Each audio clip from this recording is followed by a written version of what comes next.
Hello everyone, welcome back to my channel. कैसे हैं आप सब गाइस? आज एक सवाल पूछती हूँ मैं आपसे। क्या कभी ऐसा हुआ है कि आपने इंग्लिश में सब कुछ सही बोला है लेकिन फिर भी सेंटेंस थोड़ा अजीब लगा?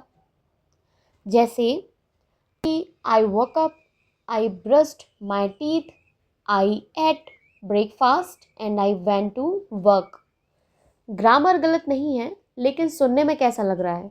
ऐसा लग रहा है ना जैसे किसी ने सिर्फ पॉइंट्स पढ़ दिए हो।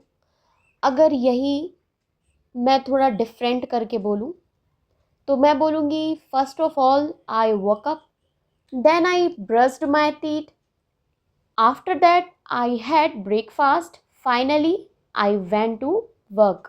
अब सुनने में कहानी जैसी लग रही है ना? तो आज हम यही सीखेंगे टाइम एक्सप्रेशंस क्या होते हैं, कब यूज़ होते हैं और कौन से एक्सप्रेशन किस सिचुएशन में बोलना चाहिए। आज के बाद कोई नहीं पूछेगा मैम देन और लेटर में क्या डिफरेंस है। तो चलिए स्टार्ट करते हैं। मैं एक छोटी सी स्टोरी से समझाऊंगी आपको। मान लो आज मेरी छुट्टी है और मैं सुबह उठी। अब अगर मैं अपनी पूरी डे स्टोरी को बिना किसी टाइम एक्सप्रेशन में बोलूं तो I woke up, I drank water, I study and I cooked, I meet my friend and I slept. सब कुछ सही था, लेकिन लिसनर को पता ही नहीं चल रहा है कि कौन सी एक्टिविटी कल हुई थी, पहले हुई थी या कौन सी बाद में हुई थी। मतलब स्टोरी में रोड तो है लेकिन ट्रैफिक सिग्नल्स नहीं है। टाइम एक्सप्रेशन वही ट्रैफिक सिग्नल्स होते हैं।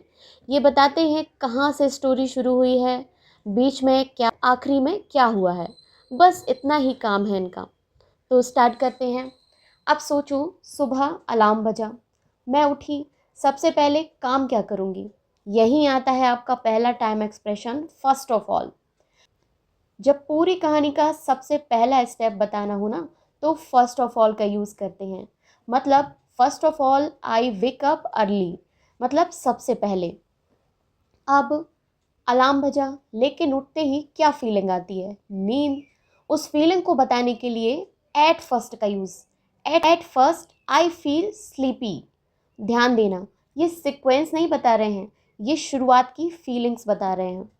पेज करो, तुमने कोई इंग्लिश सीखना शुरू किया है। पहले दिन सब कुछ नया लगता है, यही बोलेंगे इन द बिगिनिंग। अब इसको कैसे बोलेंगे? In the beginning everything felt new. ये लॉन्ग पीरियड की शुरुआत के लिए नहीं आता है। ये नई जॉब, नई सिटी, नई रिलेशनशिप या नई जर्नी के लिए आता है। तो जब भी हमें किसी भी चीज़ की शुरुआत करनी हो तो हम क्या बोलेंगे? In the beginning. अब आगे चलते हैं। अब मैं पढ़ाई शुरू करने के लिए पहले प्लानिंग कर रही हूँ। टू बिगिन विथ, इसका मतलब होता है किसी चीज़ की प्लानिंग करना। To begin with, I made a study plan. मतलब चलो शुरुआत करते हैं, सबसे पहले इस पॉइंट से शुरू करते हैं। ये स्पीकर और प्रेजेंटेशन में बहुत यूज़ होता है। अब यदि हम देखते हैं तो नोटबुक में डे 1 लिखा है। शुरुआत में इंग्लिश मुश्किल थी, लेकिन initially learning English was difficult. ये तब यूज़ होता है जब बाद में सिचुएशन बदल गई हो। Initially difficult, now easy. मतलब पहले क्या थी? मुश्किल थी, लेकिन अब क्या हो गई है? ईजी हो गई है। तो जब भी हम किसी चीज़ को सिचुएशन बदल के बताते हैं तो हम इनिशियली का यूज़ करते हैं। इनिशियली का यूज़ करते हैं। अब हम चलते हैं हमारे मिडिल एक्सप्रेशन वर्ड्स पे। अब दिन आगे बढ़ता है। ब्रेकफास्ट बनाया, देन आई प्रिपेयर्ड ब्रेकफास्ट।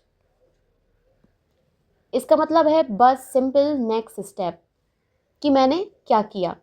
अब ब्रेकफास्ट बनाने के बाद मैंने लैपटॉप खोला, तो मैंने उसके बाद कोई कदम उठाया। देन और नेक्स्ट दोनों लगभग सेम होते हैं, लेकिन नेक्स्ट जो होता है वो थोड़ा ऑर्गेनाइज लगता है। मतलब इसके जस्ट बाद जो आपने स्टेप लिया है। इंस्ट्रक्शंस होते हैं, टीचिंग होती है या प्रेजेंटेशन, इसमें नेक्स्ट ज़्यादा सुनने को मिलता है। अब मैंने थोड़ा काम किया और फिर मैं क्या चली गई, बाहर चली गई। तो after that I went outside. जब प्रीवियस एक्टिविटीज़ पूरी हो गई हों और कोई अगला काम शुरू कर रहे हो, लाइक मैंने यहाँ सारी एक्टिविटीज़ को पूरा कर लिया है और कोई न्यू वर्क शुरू हो रहा है या अगला काम स्टार्ट कर रहे हैं, तो उसके लिए हम यूज़ करते हैं आफ्टर दैट। आफ्टर दैट मतलब इसके बाद।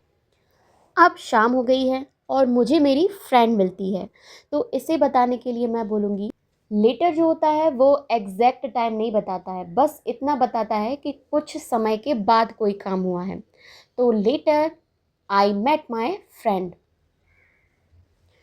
अब आगे क्या होता है, मेरी फ्रेंड का फ़ोन आया सिर्फ 15 से 20 मिनट बाद। तो shortly after my friend called me, मतलब थोड़ी ही देर बाद। मतलब अभी वो मुझसे मिली थी लेकिन उसके थोड़ी देर बाद, तो उसको बोलने के लिए हम क्या बोलेंगे, शॉर्टली आफ्टर, यानी थोड़ी ही देर बाद। तो मैं इसे बोलूँगी shortly after my friend called me. इसके बाद आगे चलते हैं, तो मेरा होता है लंच। कुछ और टाइम बीता, तो इसे क्या बोलेंगे, a little time later we had lunch. मतलब हमने क्या किया, लंच किया। तो जस्ट थोड़ी देर बाद यानी शॉर्टली आफ्टर से थोड़ा ज़्यादा गैप आ गया है, तो क्या बोलेंगे, a little later we had lunch, मतलब हमने लंच किया। उसके बाद बात हो रही है 2-3 घंटे बाद की। 2-3 घंटे यानी अच्छा खासा ब्रेक ले लिया है। तो after a while I continued my work, मतलब अच्छा खासा गैप है 2 घंटे का, तो उसके लिए यूज़ करेंगे after a while I continue my work. अब हम चलते हैं एंडिंग पर, यानी दिन ख़त्म होने को आया है। अब पूरा दिन ख़त्म हो गया है, तो मैं बोलूँगी finally I finished my work.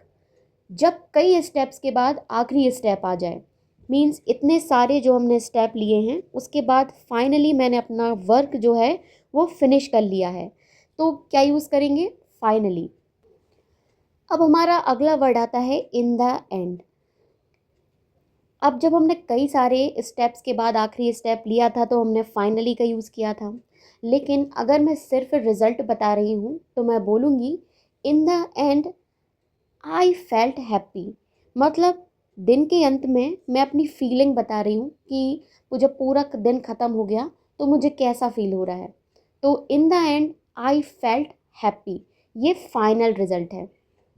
तो फाइनल रिज़ल्ट बताने के लिए इन द एंड हम क्या यूज़ कर सकते हैं, अपनी फीलिंग्स यूज़ कर सकते हैं, या हमें कैसा महसूस हो रहा है वो बताने के लिए in the end time expression use कर सकते हैं। आगे देखते हैं इवेंचुअली। इवेंचुअली का मतलब होता है आखिरकार या अंततः या समय बीतने के बाद आखिर में। इसका यूज़ तब किया जाता है जब हम कोई चीज़ हमें तुरंत नहीं होती लेकिन कुछ समय कोशिश और इंतज़ार के बाद वो चीज़ हो जाती है। जैसे मान लो आप इंग्लिश सीखना शुरू करते हैं, तो पहले दिन आपको मुश्किल लगा, फिर आपने रोज़ प्रैक्टिस की और कई महीने बाद आपकी इंग्लिश अच्छी हो गई।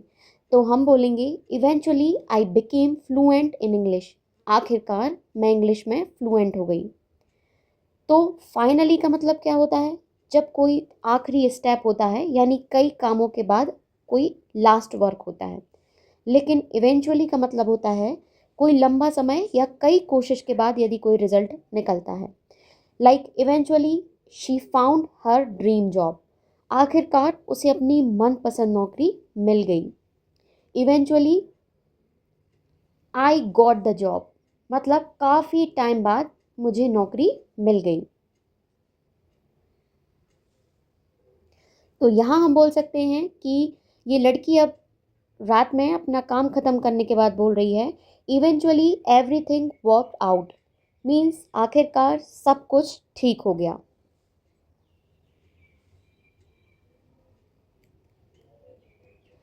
अगर बस लास्ट एक्शन बताना हो तो हम नॉर्मली बोलेंगे एट लास्ट। सबसे लास्ट में वो क्या कर रही है, सो रही है, तो बोलेंगे at last I went to sleep, यानी सबसे लास्ट में मैं सोने चली गई या सो गई। तो ये सारे वर्ड्स हमें ये बताते हैं कि कोई कहानी कहाँ से स्टार्ट हुई, कहाँ पहुँची और कहाँ पर ख़त्म हुई। इसलिए नेटिव स्पीकर्स इनका ज़्यादा यूज़ करते हैं। अगर आप सिर्फ ग्रामर सीखते हैं तो सेंटेंस नहीं बनता है, लेकिन जब टाइम एक्सप्रेशन सीख लेते हैं ना, तो आप अपनी इंग्लिश स्टोरी जैसे नेचुरल लगने लगती है, और यही इसका असली पर्पस है। यदि आपको अपना डे बताना है, आपने कब क्या किया, तो इन सारे वर्ड्स का मोस्टली यूज़ होता है। तो मेरी तरह आप भी अपनी लाइफ को डिस्क्राइब करने के लिए या डे को डिस्क्राइब करने के लिए इन सारे टाइम एक्सप्रेशन वर्ड का यूज़ कर सकते हैं। तो अभी तक जो भी हमने टाइम एक्सप्रेशन वर्ड्स की प्रैक्टिस की है, उसे अब इस स्टोरी के थ्रू समझते हैं। कैसे स्टोरी में ये वर्ड यूज़ होते हैं और क्यों ये इंग्लिश स्पीकिंग में इम्पॉर्टेंट है। तो स्टार्ट करते हैं। The day my parents surprised me, मतलब कैसे मेरे पेरेंट्स ने मुझे सरप्राइज़ किया दिन में, उस दिन की बात बता रहा है वो। तो वो स्टार्ट करता है फर्स्ट ऑफ ऑल से, मतलब वो क्या कर रहा है, सबसे पहले हम जब कहानी की शुरुआत करते हैं या वो सबसे पहले सिचुएशन को बता रहा है, तो उसके लिए हम फर्स्ट ऑफ ऑल यूज़ करते हैं। तो first of all I went to tell you about a beautiful memory with my parents. ठीक है, सबसे पहले वो सिचुएशंस को डिस्क्राइब कर रहा है, तो पहला स्टेप है, इसलिए first of all. Second line है, in the beginning I thought it was going to be a normal day. Means उसको इन द बिगनिंग, शुरुआत में कैसा लगा, जब हम कहानी की शुरुआत बताने के लिए करते हैं कि उसे स्टार्टिंग में लग रहा था कि ये बहुत नॉर्मल डे जैसा ही जाएगा।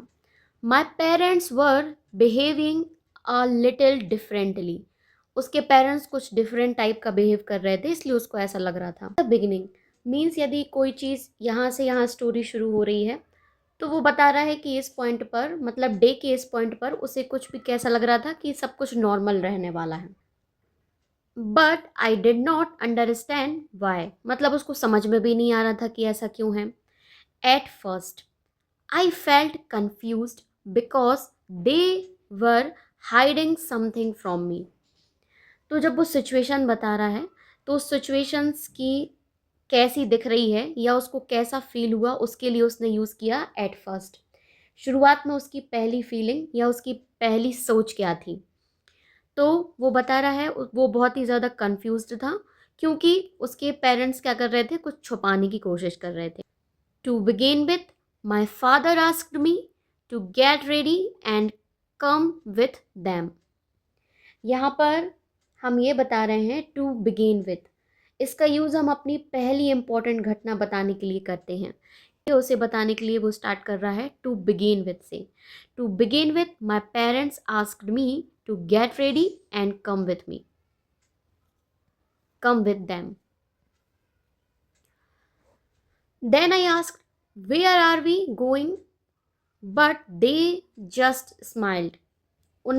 उसने पूछा हम कहाँ जा रहे हैं, तो उसने बस स्माइल कर दिया।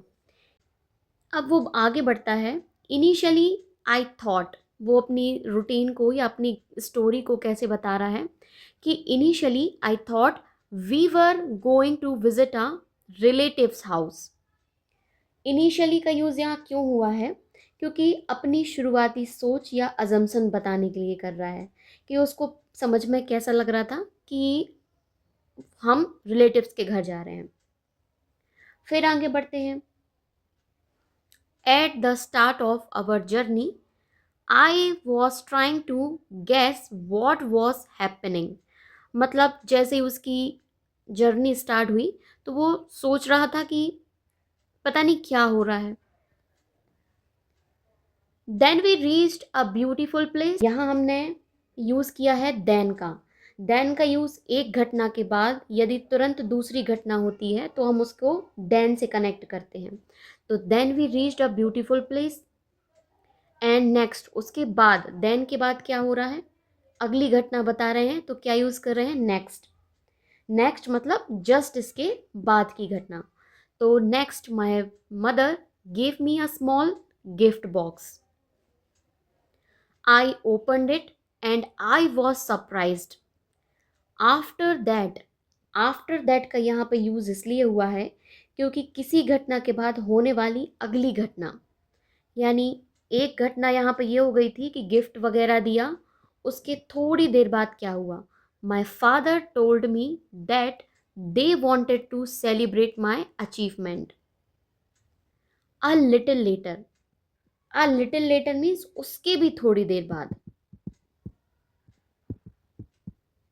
इससे आपको ये पता चल रहा है कि कौन सी घटना कब हो रही है और उसे कैसे डिस्क्राइब करना है। यदि हम खाली बोलें कि my father told me that they wanted to celebrate my achievement, तो हमें ये नहीं पता कि उन्होंने कब बोला, किस टाइम पे बोला या किस लिए बोला। लेकिन जब हम इन टाइम एक्सप्रेशन वर्ड्स को यूज़ कर रहे हैं तो हमें ये पता चल रहा है कि अच्छा इस सिचुएशन के बाद उन्होंने ऐसा बोला, इस इंसिडेंट के बाद ऐसा बोला, मतलब उन्होंने नेक्स्ट एक्शन क्या लिया। ये सारी चीज़ें हमें टाइम एक्सप्रेशन वर्ड से पता चलती हैं।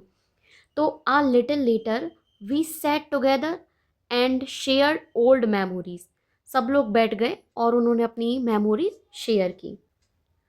After a while we started laughing about funny moments from my childhood.